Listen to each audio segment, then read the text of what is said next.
So we have a bull trap on our hands here with widespread complacency as the markets slide into a holiday weekend. It is Friday, August 29th, 2025. If you guys like the video, give it a like. Also, come find me on carnivoretrades.com for swing trading alerts, analysis, and live day trading. I'm doing this video on vacation, so don't have my usual setup here, and just wanted to get something quick out here as market took a little bit of a slide this morning after PCE. In fact, market had a pretty positive response to PCE. You can see here ES catching a little bit of a bid there, and it's now down almost, well, actually was down almost 1% at one point. The NASDAQ 100 is down 1.25%, so that is much weaker here. And we had NVIDIA yesterday, obviously, after the earnings report. It did bounce back a little bit, but it is down today, and it's not bouncing with the market. It's actually just made a slight lower low, and you can see it's definitely weaker versus ES here. But I just wanted to do a quick video, and again, just to kind of talk about what was going on. Just, if we had a quiet day, I wouldn't have bothered, but you can see here, yesterday we closed above 6,500, and I've been kind of offline a little bit, but for when I have been online, I've seen a lot, and I mean a lot, of bear ridicule. And a lot of just complacency. I think the part of the reason for this attack here is, again, I've been telling you, in fact, the main reason is I've been telling you every single day in here, I don't see us getting much past 6,500. Now, we closed a point above it yesterday. Yes, we can close a point or two above. It's not that it can't, do that, but I don't see dealers letting it happen. I don't see the hedges there for that. And that's just been the base case here the whole time. But why is it happening today? I think a lot of it is the fact that there's this sort of complacency in that, all right, it's a holiday, so they're just going to do the exact same thing that we did last year, which is just, we can see Jackson Hole here a year ago. Again, forgive this travel system here. I'm doing the best I can, but you can see we had this 5650 level last year, and we hammered on it. And then it was the day, the holiday weekend. This was actually Labor Day right here. We finally closed above it. And then the day after Labor Day, as soon as the holiday came over, we had this nice little slice. And I think there's this complacency that, like, oh, the market just won't go down. It just isn't going to go down. It's going to do the same exact thing that it did last year.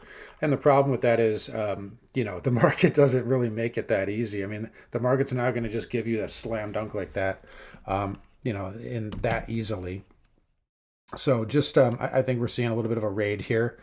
And you can see this is kind of a pattern that I've been watching here closely. But you do have a bit of and I'm using the front here on ES, just so it cleans up some of my day trading lines. But nice little tightening kind of rising wedge there. So, I mean, maybe it can go up a little bit more on Tuesday.